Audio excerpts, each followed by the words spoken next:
Cette revue vous est en partie présentée grâce à Kaya Boutique, votre source pour tout ce qui touche les univers Star Wars, Marvel, DC Comics, G.I. Joe et bien plus.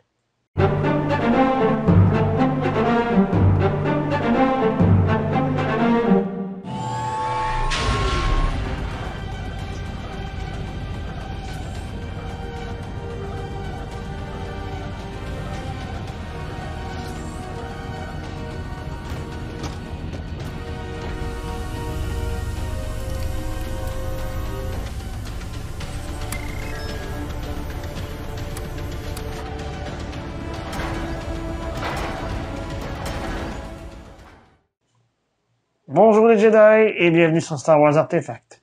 Mon nom est Dominique, alias Lord Doom, et aujourd'hui, nous ferons la revue du demi-buste de pilote de chasseur TIE de l'entreprise Gentle Giant, tel que nous avons pu le voir dans la trilogie originale, la série Endor et bien plus.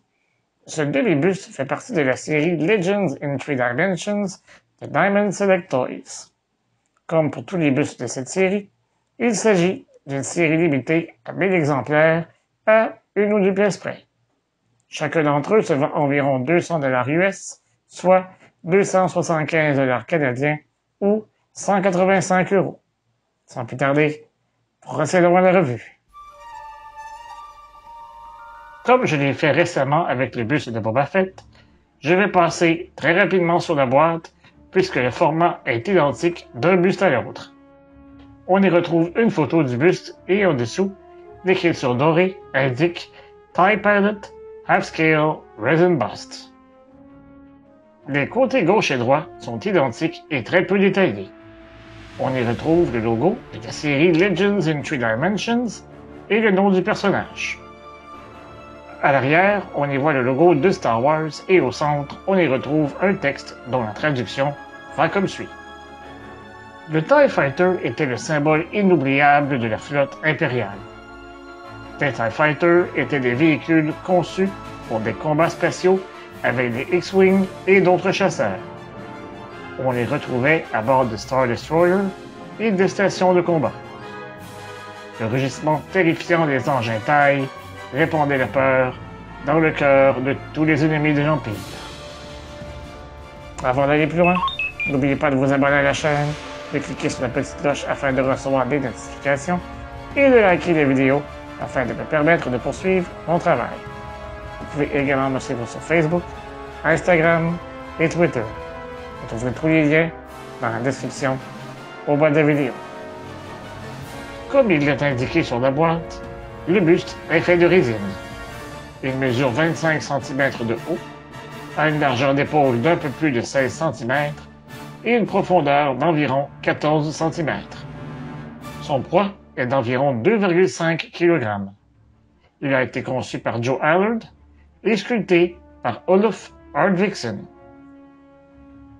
Le casque noir lustré du pilote est très bien sculpté. À l'avant, on peut constater que les deux lentilles polarisées ne sont pas tout à fait de la même couleur que le casque et qu'elles tirent légèrement vers le rouge. Tout juste en dessous, on y retrouve les dents, un peu comme sur un casque de Stormtrooper. Un peu plus bas, nous avons deux tubes qui sont reliés à la boîte située sur la poitrine du pilote. Nous y reviendrons dans quelques instants. Sur le dessus du casque, on y retrouve un logo de l'Empire de chaque côté. La portion surélevée qui ressemble un peu à un mohawk se prolonge jusqu'à l'arrière. On a même pris soin de sculpter la petite boîte rectangulaire, aussi surnommée boîte de pilule. Sur les côtés, on y retrouve d'autres détails. Le pilote possède sa combinaison de vol de couleur gris foncé. J'aurais toutefois apprécié un peu plus de texture au niveau du tissu sculpté sur les épaules. Par-dessus sa combinaison, on peut voir un plastron noir lustré. Au niveau des épaules, on y retrouve des courroies bien sculptées. Sur sa poitrine, on y retrouve un boîtier de contrôle atmosphérique. Ce boîtier sert également de support de survie. Il est relié au casque par deux tubes extrêmement bien sculptés et bien texturisés dont je vous ai parlé un peu plus tôt. Le boîtier est très fidèle à ce que l'on a pu voir dans les films, comme vous pouvez le voir sur cette image de référence. La base possède de beaux détails, mais, pour une rare fois, j'ignore à quoi elle fait référence. Ma théorie est qu'il s'agit de la portion qui relie le cockpit aux panneaux latéraux d'un chasseur-taille. Si vous avez une meilleure idée que moi, merci de me l'indiquer dans les commentaires au bas de la vidéo.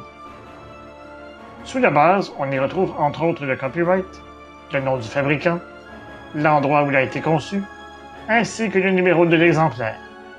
Dans mon cas, je possède le numéro 691. Chaque buste de cette série est accompagné d'un certificat d'authenticité. Sur le certificat, on y retrouve une fois de plus le numéro de l'exemplaire. Comme d'habitude, je suis très satisfait du look final de ce buste.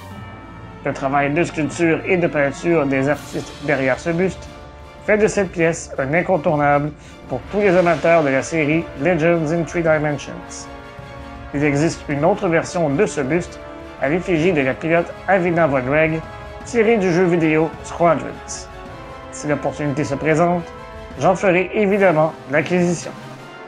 Si vous aimez la revue de ce type de statue, vous trouverez une liste de lecture à la toute fin de la vidéo.